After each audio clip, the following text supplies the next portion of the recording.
Hey, love. Welcome to the Pregnancy, Loss, and Motherhood podcast, the place I created for moms like us. Pregnancy loss is all-encompassing and creates an overarching theme that runs through our lives forever. We have to learn to live with and beside the grief of losing our babies. We have to learn how to live again, how to parent again, how to engage and interact and be social again, and it can be freaking hard. We have to relearn how to communicate effectively and compassionately so that we're connecting with our spouses and significant others. We have to find out who we are now. And I'm here to empower you and to inspire you to live a beautiful life, even with our unique selves. We can't change what happened, but we can use the strength and resilience that we've built to create a life that we love. And I am here to share everything I know about grief and motherhood, loss, relationships, and parenting. I'm here to encourage you to find that beautiful side of grief, the side where we don't feel the need to isolate or suppress the need to share stories and experiences out of fear, the side of grief where there's moms just like you sitting here and encouraging you and cheering you on. The side where we really want to be the best versions of ourselves and not in spite of our loss, but because of it. Pregnancy loss is fading, but it gives us an invaluable opportunity to reflect on who we are, who we were, and who we want to be and become. So I'm so excited you're here today, and let's dive in. I do. Hey, mamas. Welcome to another episode of the Pregnancy, Loss, and Motherhood podcast. We have a special guest today. Her name is Sarah. Sarah, I'll let you introduce yourself, and because I just already want to jump into the rainbow skirt. Because that's how I found you initially after my loss. So yeah, welcome, Sarah. Thank you so much for having me on. Just a little bit about me. My name is Sarah. I'm originally from Texas, but now I live in Georgia. But we're actually in the process of moving back to Texas, so that's fun. It's much easier to be near family. We have nobody here, so that's kind of what I hear you. We just want to go back. For my full-time job, I do taxes and accounting, so everybody's favorite. And I have 3 living children. I went through infertility due to PCOS, had trouble getting pregnant, and then along the way, I also had 3 losses. I had 2 early losses, and then a 32-week stillbirth of my daughter, Jasmine. That's just kind of the basics about me. Yeah. I know it's a lot of the moms that I meet, like us, it's like we all, most of us have other living children. So we have that role. And then we're doing something to support moms like us. That's our other role. And then we have a regular job. I feel like it's so wild. Sorry, the dog's over here barking. Oh, don't worry about it. No, they're all 3 completely separate but full-time jobs. Yeah. Oh my gosh. I just have to ask, is accounting something you love doing? Are you a numbers person? Not really. I wouldn't say that I'm not great at math or anything like that, but I do like doing the taxes because it's, okay. I don't know. It's not I don't like doing my own taxes, but doing other people's is okay. But I'm more of doing the business taxes, not okay. That's kind of what I like doing. So helping the business owners. Yeah. So, I found you, I feel like, do you have a blog too? Or do you write somewhere? Okay. Because I believe that's how I found you initially, was a blog post that you wrote. I guess I should have just looked it up. But you had talked about Jasmine and, the skirt. And of course, I'm from the age of Sisterhood of the Traveling Pants. So I'm this is the best thing I've ever heard. I mean, unfortunately, or no, it must have been after I think it was after I had Emmett, because I had already had 1 rainbow baby. Okay. Because then I was I wish I should have done that. But tell us about the rainbow skirt. I know. Tell us about, because they have no idea what I'm talking about probably, but it's exciting. I love this. So basically, it's this really giant rainbow skirt. And I mean, it's giant. It's like way bigger than anyone ever expects. It's like 5 pounds when you ship it. It's pretty big. Oh, wow. And so I had it and I wore it when I was pregnant with my rainbow baby. And so now there's more than one skirt. It started off with just one, Okay. but then the demand grew. And then it started going international. So now there's been more than one. And they just go from one lost family to the next. They take pictures with the skirt, and then they write up their story, and then we share them. And it helps raise awareness for pregnancy loss, for infertility, for infant loss. And, it gives people a chance and a platform to share their story where many don't have that and haven't been able to share their story before. Yeah. Is this a website that you have then? Yeah, so I share it on my, all the stories are on my website, journeyforjasmine.com. Journey for And Jasmine. then Okay. I also share, like abbreviated versions of all the stories because some of them are pretty long when they write them out on all my social media, which is also Journey for Jasmine. So yeah, they're all there. There's been, I just crossed 375 published stories the other day. So. And it's been, I'm only missing 4 states now. I have almost all 50 states. And then it's been to Canada, Peru, Australia, and the United Kingdom. And then it is about to go over to Germany. Oh my gosh. So yeah. How cool is that? It's something that when I first started, I was like, oh my gosh, like what if nobody wants to do this, And then it's kind of grown. And then I get, messages from people who are like, I can't wait until I get to wear it one day. And it's like, their hope for the future that like, I'm going to wear that one day when I have my rainbow. And it's really special to me. So. Yeah. Oh my gosh. No, it's so beautiful too. And when I say skirt, guys, it's a maternity gown, right? That they use. Yeah. Yeah. And so it's gorgeous. It's a skirt that goes like over a dress. Does it go over the belly? Okay. Mm-hmm. I wasn't sure if it was a whole thing. Okay. Yeah. No, that's what it reminds me of though, right? Sisterhood of the Traveling Pants, except it's sisterhood of the, bereaved moms or whatever we want to call it. Right. Yeah. So besides that, I mean, what do you feel in regards to pregnancy loss? What thinking here? You'll notice I'll go through this all the time. I'm thinking, I have an idea, and then it's gone. So I'm always like, guys, I can't do this.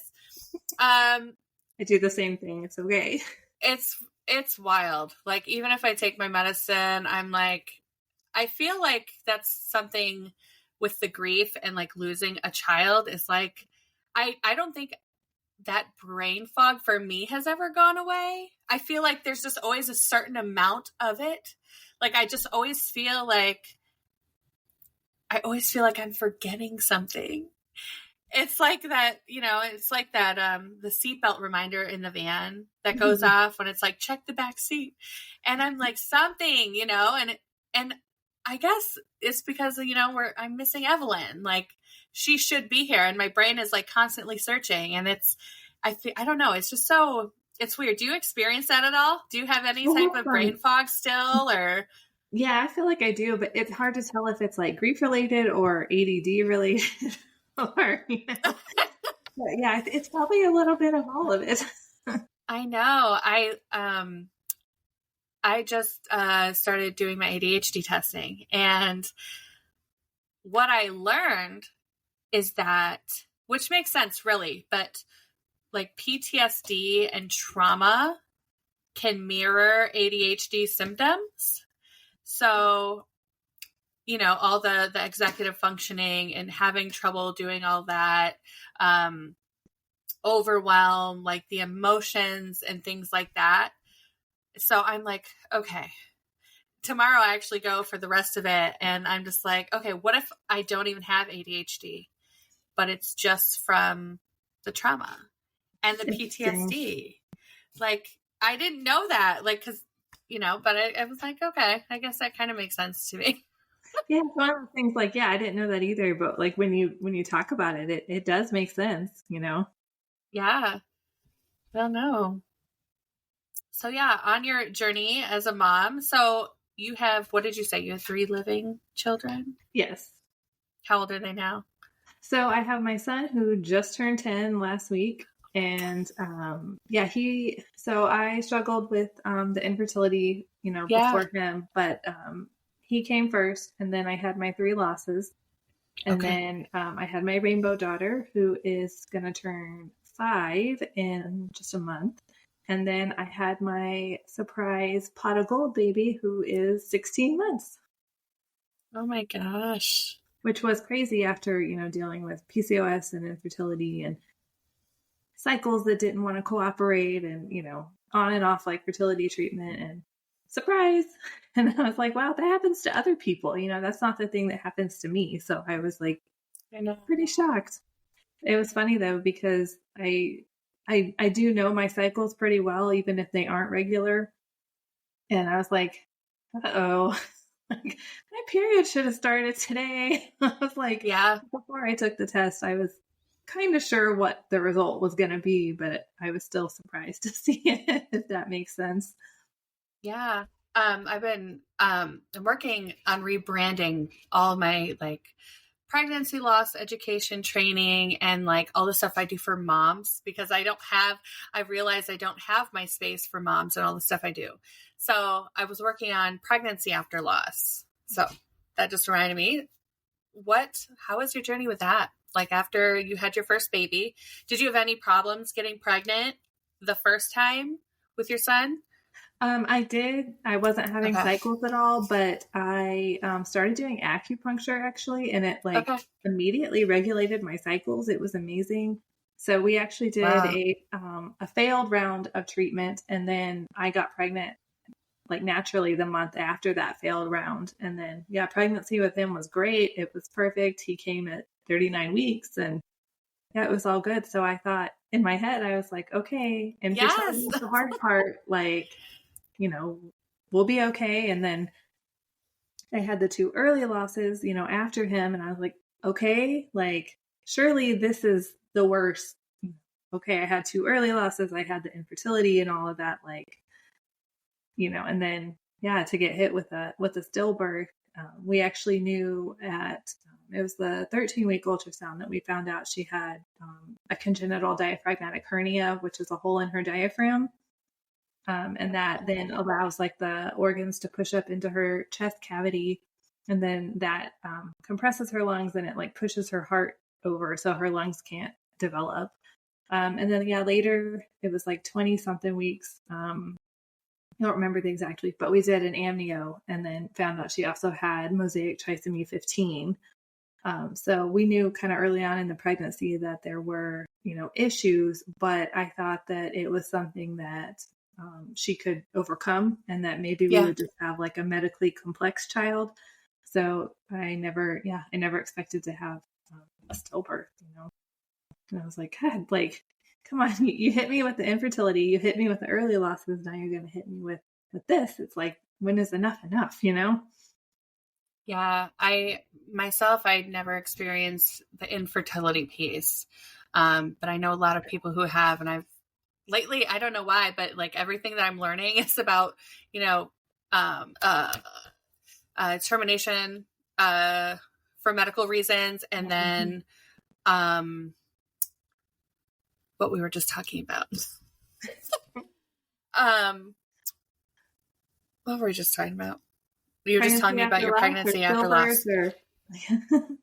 Yeah, but thank you. Yes. But how infertility itself is a type of loss. And so, you've experienced the gamut, from that infertility, the early miscarriages, the stillbirth. And what I've learned with the infertility is you lose that self-trust, trying to figure out what's wrong, whether it's you or your spouse or something completely altogether different. And so sorry that you experienced all that. Yeah, thank you. It's it definitely is its own type of loss. And we didn't have to ever do the IVF route, but we did other fertility treatment. But fertility treatment kind of ruins the whole baby making process, I guess you could say. Like Yeah. it's so like clinical, but like you have to do it, you know? One of my friends, they had to use a literal turkey baster to do the whole thing. And I mean, she jokes about it like it's funny to her and stuff, but it like clinical as it can get. Like we're literally just trying to get those, the egg and the sperm together. But it's like you'll do anything at that point because you're like, like you want this baby. So I'm like, give me whatever I need to do. I gave myself shots and I was like deathly afraid of needles. And I was like over here like, all right, let's just do this. Like, let's just not let jab it in. I think women are really strong. That's all I'm going to say for, all the people I've met in the infertility and the loss community. And I know we hate that phrase when people are like, oh, you're so strong, but no, we really are. Resilient. Yes. Oh, you're fine. I love you too. Oh yeah, it's bedtime. Okay, I'll see you in the morning. No, you're fine. We do the same thing over here. Bedtime's coming. They'll probably be coming in soon. Yeah, so there's a toughness to yeah, definitely. I think we don't want to think of ourselves as that way because it's not something we chose to do. It's something we were just faced with that, happened to us, but we had no other choice but to get through it. But I still think we're all very, very strong people for, just getting up every morning and just putting one foot in front of the other and going back to work and just being around people. And I think we don't give ourselves enough credit. Yeah. How long ago was Jasmine? It was 6 years. 6 years. When's her so birthday? She would have been 6 this past March. What day? The 11th. Okay. My birthday's on the 18th, so I was just curious. My birthday's the 29th, so March is a good month. Yeah. Yeah, I'm coming up on 5 years, and I just still, every year feels, I don't know, every year there's something new, like a new type of grief surfaces or a new trigger. Like I didn't realize that my daughter, my oldest, turned 10 in December. And I didn't realize how hard that would be. I don't know why. Like, I know it's in regards to Evelyn, just another milestone, another birthday. And Callie was 5 when Evelyn was stillborn. So, I mean, she was very, aware. She was so excited, and to this day, she still has she is filled with anxiety. Like she has, so much worry and anxiety around like people dying and, I don't know, just, I guess, sibling learning so early that kids can die alone is really hard. Yeah. But then they start realizing that means that like mom and dad can die. That means grandma and grandpa can die. Yeah, I feel like they get hit with that reality like way too soon. Yeah. Was your oldest like, he would have been like 6-ish? He was actually 3. 4. 3. Yeah, okay. 3 or 4. Yeah. He was like, he had just, math skills he was over about here. to turn 4.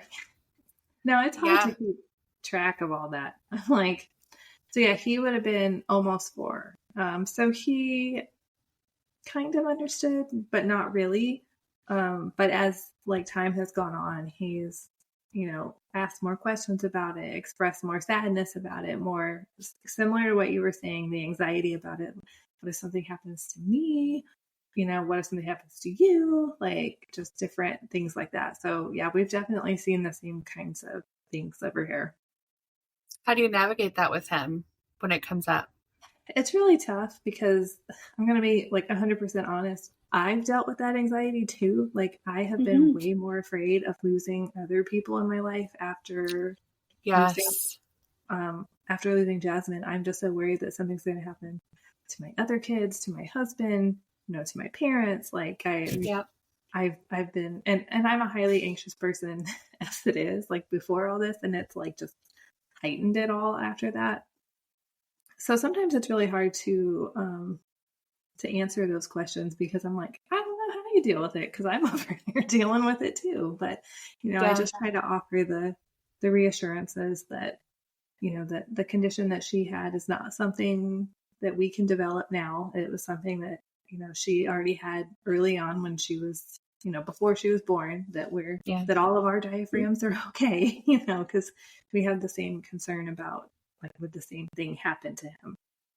And so I just had to reassure him that no, this was just a random thing that happened and, that she was sick, but that's not, that particular thing is not something that will happen to us. Yeah, it's interesting how kids' brains work like that because when they ask questions, did he ask like if he could get that? Mm-hmm. Or if like, okay, see, like that is like, but if we wouldn't know that if we didn't, like if we were like thinking about it, if we were their age and that happened and it's like, oh my God, this is going to happen to me too. But it's so interesting how kids process and learn about things. It makes you realize like how, so what I'm looking for, like layered, our knowledge is. It because is. It's so interesting. I mean, because some of the questions that my girls, well, I should say Callie, Violet was 3, 4, 2 at the time. So she just was kind of like, oh, everyone's sad. Like, I'm going to go play, which was a blessing, At the time. He's like, okay, can I play now? And we're like, yes. But, we're over here like devastated, like, okay. But I knew he was young, but. Yeah. But some of the questions, like Callie, because, we get this urn and it's so tiny. It's like, this. So she's like, well, how did they fit the body in there? How did, because the language I used was, because they weren't sure what happened. So we had all the genetic testing done early on. Things were normal, fine. Scans were great. She was growing well. The only thing that they could really give me was like, oh, it could be a partial placental abruption and a partial cord accident. So with Callie, I was like, well, the placenta, like I just kind of explained the placenta, just really easy words, but like it fell off and then she couldn't breathe anymore and she died. Like just simple things like that in the beginning. And then later on, it was like, well, how'd they get her body in there? And I'm like, well, that's for another time. Like I told her, like, well, she was cremated and then they put her in there. But then it was like, stop at the cremation, until you're like 7 maybe or something. I had to answer that question too about like what cremation was. And he's like, what? I'm like, how did you do it? Do you remember what you said? Well, I don't remember exactly. I know I tried to explain like, well, they like not in these exact words, something like they burn the body and then they give us like the ashes from the body and that's them, but it's like ashes. And he's like, okay. I'm like, I know it sounds weird, but I know. I let them open it and like see, because I realized like for me, I was just like, I know how our brains will make a picture, like, because you could guarantee the kids like thinking like there's a baby stuffed in here, because like they're trying to process how that works. So it's like I let them see it and they're like, oh wow, it's dirt, sand, like close, but yeah, a little more important than that, but yeah, basically. Right, I know. I'm creating these resources. I just have like a bunch of PDFs for moms, so like different like things they can do, but like for pregnancy after loss, how to set boundaries and just all these things. But one of them was like things that seem strange. What did I title it? Things you may not know are normal for lost moms, because like these conversations for us are normal. Yeah. But a regular person who hasn't experienced this would be like, you guys are weird. It's like, well, this is just what it is. Strange. I mean, I feel like it's a normal question to ask, like, okay, well, did you do a burial or a cremation? Like, oh, this is what I Yeah. did. Like, this is where I got the urn. This is where I got the decorations for the gravesite. Or, like, it's just, I yeah, know. normal. It's our new normal. Like, it's our forever normal, really. But I just find it so interesting because, I mean, I remember being in the hospital and just like the same thought kept looping. Like, I'm like, isn't this morbid? Isn't this morbid? Like, and because my husband was on deployment at the time. So it was just me and my doula. And so like, I'm there navigating this whole thing on my own, and you know how when, you're having to make all these decisions, Yeah. boom, boom, boom, boom, boom. Like you can't leave the hospital until you do. Like there's so much, but I just remember that thought and like holding her and just like, I don't know, I guess just the way, culture raised us, into believing like how, taboo baby loss is and just, but in that moment, like, I know there's so many moms that have those thoughts, like, am I weird for thinking this? Like, another thought that I remember is like, I left her clothes on when I left, like the ones that she got photographed in. Cause I was like, I don't want her to be cold. I don't want her, and then I'm like, I don't want her to be scared, like being in the morgue. Like, so I was creating this list of things that might seem strange, like before you lose a baby. And I just find that, yeah, I don't know. Sometimes it just doesn't feel real. Yeah. I don't know if you feel that way ever. Yeah, all the time. Like, did that really happen? And then I have a picture of her in my office that I have on the wall, and then I'm like, oh, well, I mean, there's her face, like there's her urn upstairs with her name on it, like, but then sometimes it seems like, yeah, did I really have a stillborn baby? Like that really happened? Yeah, I definitely feel that. Yeah. Was there anything that really helped you through your grief and that journey? Writing helped me a lot. So when we found out about the diagnosis during the pregnancy, I actually started writing about that part first, and just the difficulty of the diagnosis and what we were planning on doing, because we were planning to relocate to be near a specialist that was going to do her surgery and stuff. So I kind of wrote as a way to keep people updated, but also just to help me process everything. And so then after the loss, I kept writing, and I got involved with pregnancy after loss support, and I was writing for them. And I wrote for them during my rainbow pregnancy.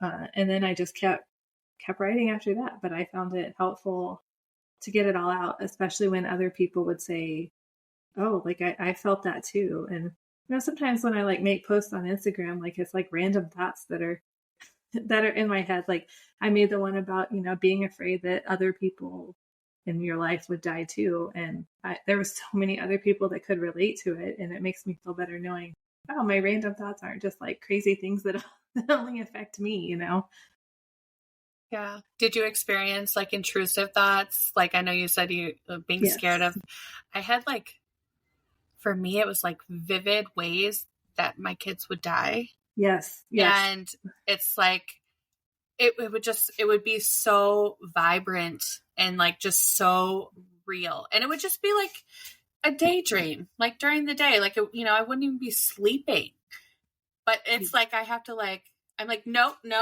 Like I have to talk out loud to like get myself to stop, because then it like ruminates. So then I think of more and more. I have that exact same thing happen to me. Like same thing. And yeah, I'm like, oh my God, go away, get out of my head. Like I do not want to do this stuff right now. Like this is horrible.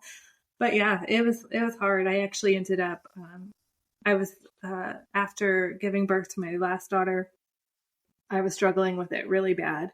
And so I finally went on anxiety medicine, because I'm like, I can't deal with this. Like this is bad. So it's helped me. So yeah, I'm so glad.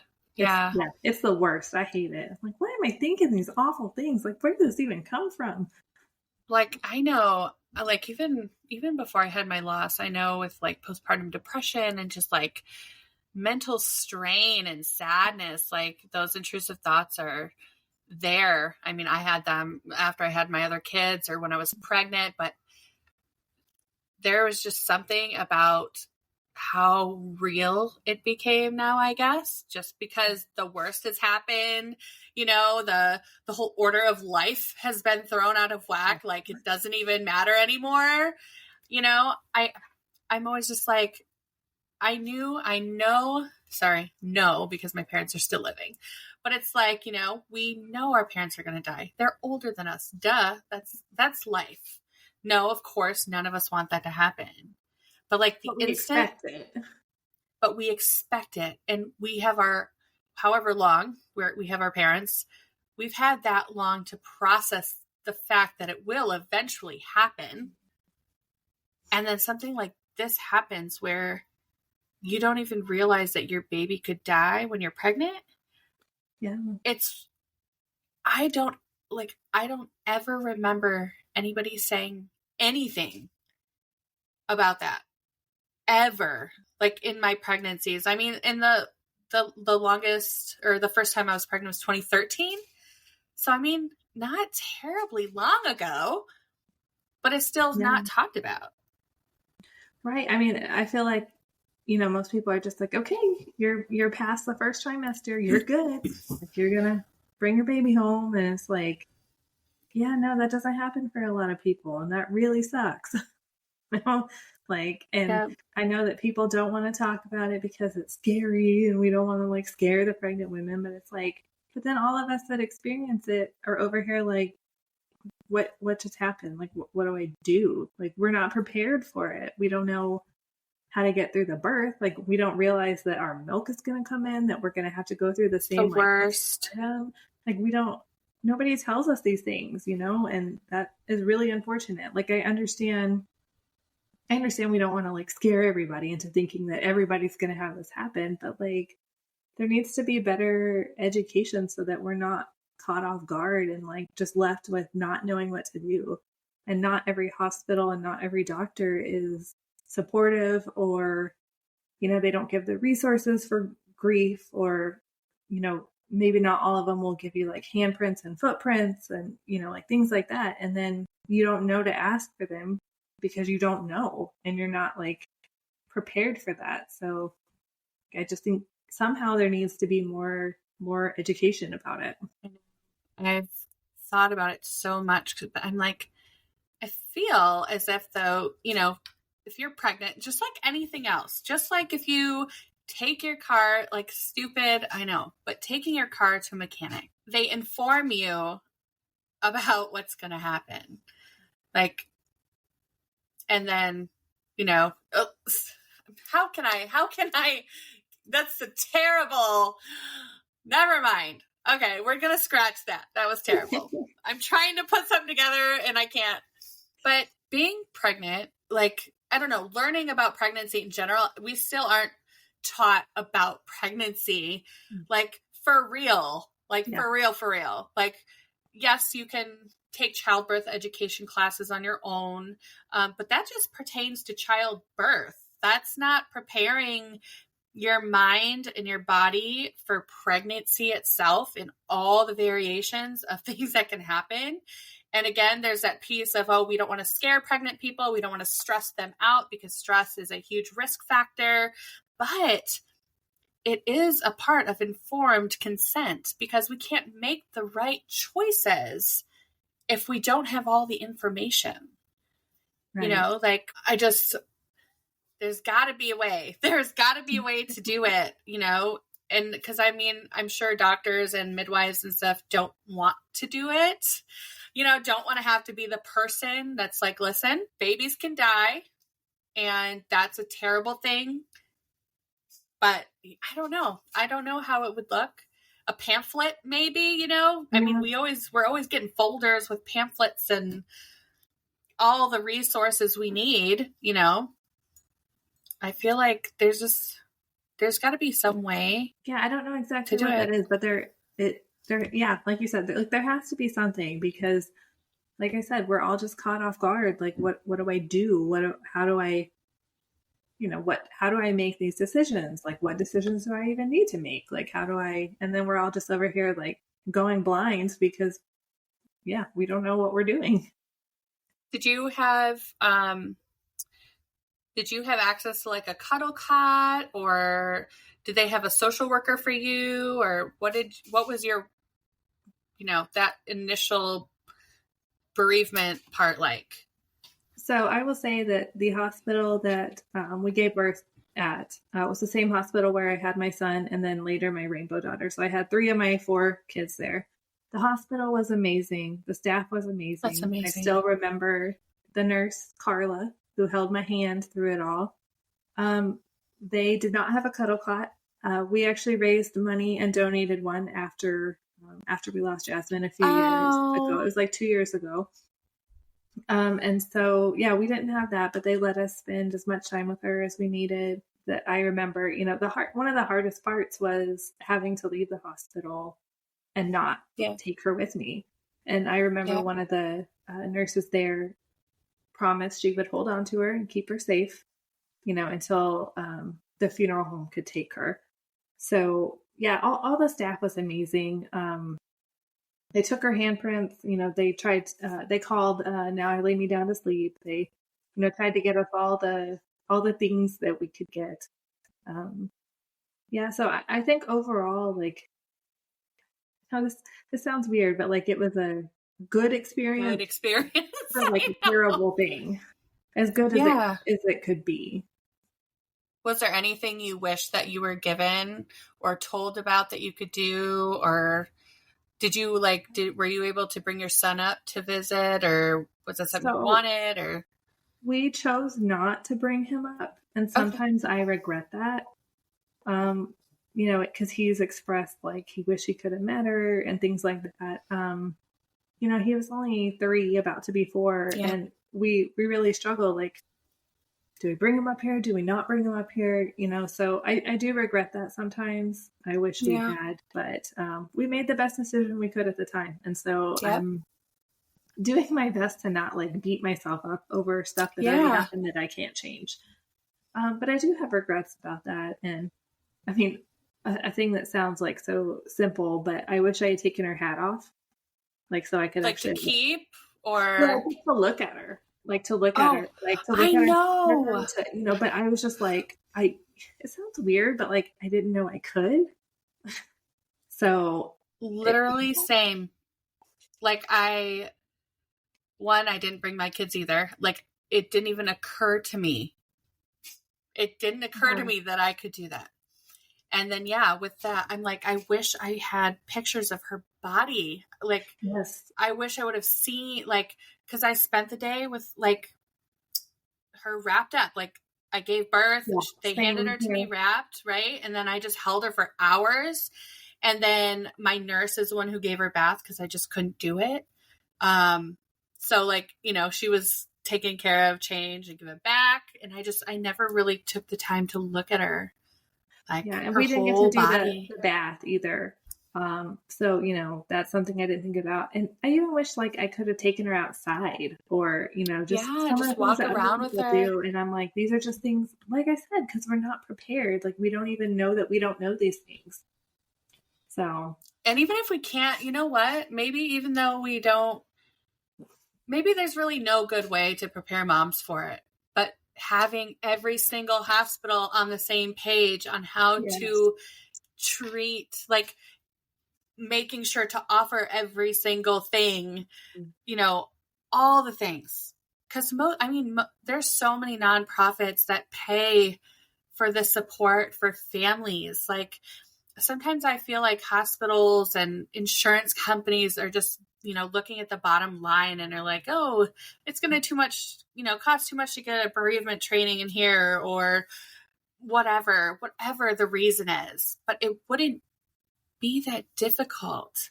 Like everybody has to do yearly training, right? So why isn't everybody doing a full day of training? Like if you're working in a hospital and in any capacity, like you've got to be around death somehow. Yeah. Like with some patients. So how is it that hard to add in the pregnancy loss side of it, like into, other types of bereavement? Because surely they have to learn how to like talk to a family after a patient dies, right? So like, can't you just add in pregnancy loss to it? I mean, I don't especially know. if you're in L&D, like if you're in labor and delivery, if you are taking care of these families, I mean, some standard protocol of care. I've heard way too many like horror stories from other people about how they were treated like during their loss. And I'm like, okay, like I just want to go like fight these people. Like, how could you do this? Like, this is awful, and I just think that, so, women's healthcare is something that's still not taken seriously. So yeah, I have a lot to say about that. So I know, I'm like, I gotta write this down for a minute because I just had another idea about another thing I didn't, Oh my gosh. And that's what it comes down to is like, we didn't know. Mm-hmm. You don't know what you don't know, first of all. And I hate that saying, but it's true. Really, until you've experienced it, like you don't know what to ask. You don't know what's allowed. Some hospitals or funeral homes allow you to take the baby home.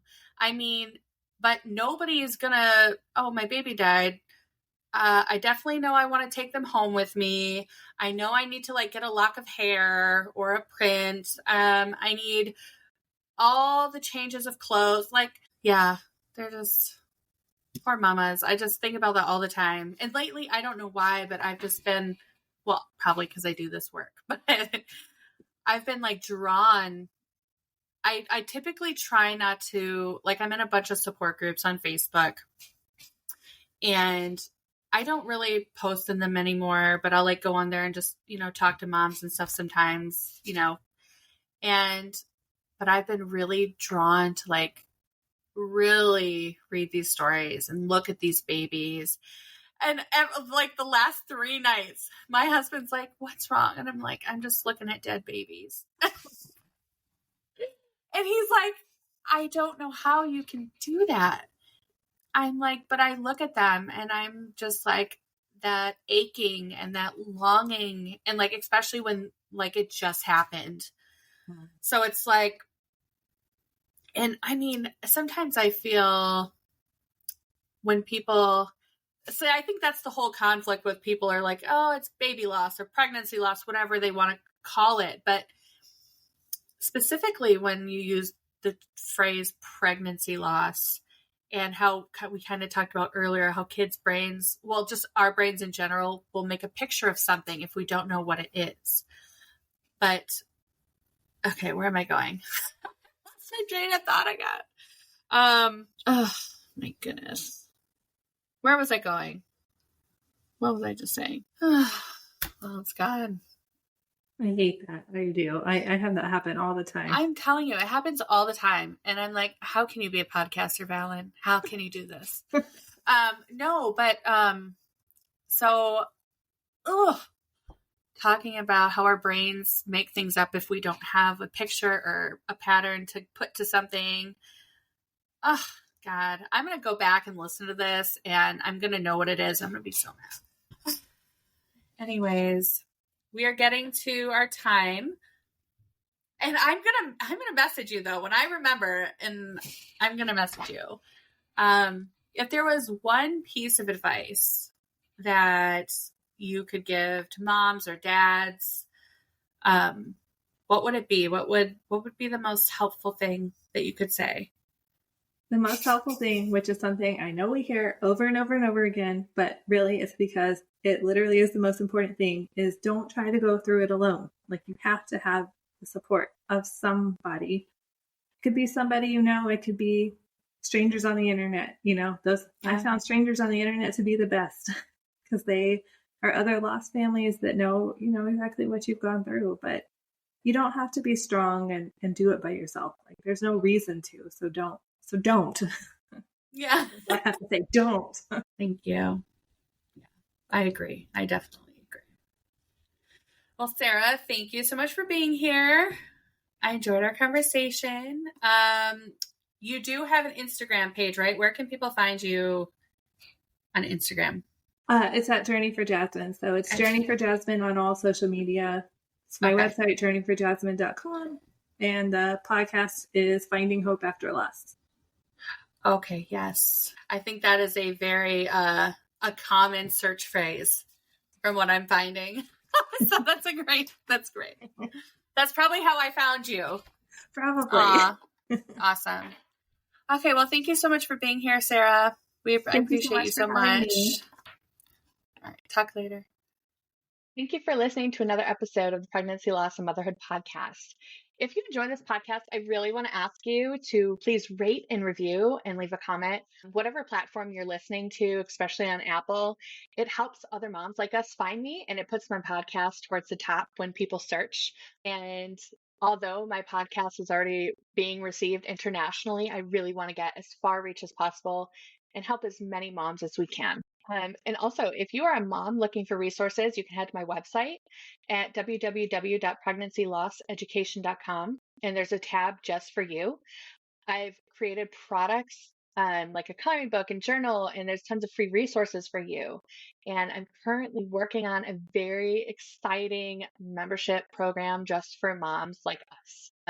We will come together and using the love that we have for our babies, our passion, and the need to find a purpose and use those things to build a life that we are so proud to call ours. It's going to be amazing, and I can't wait to share it with you.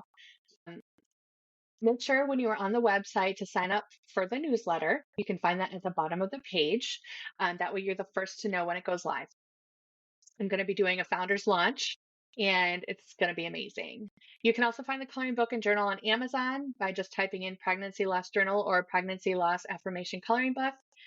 And if you're a doula or perinatal professional and would like to join one of our trainings, you can also head to the website at www.pregnancyLossEducation.com and click on the doula tab, and which will, of course, you can buy the online course and do it on your own time, or you can join one of our monthly held trainings. You can also find all of my offerings for bereavement care. I have a lot of PDF collections and one-on-one consulting and support.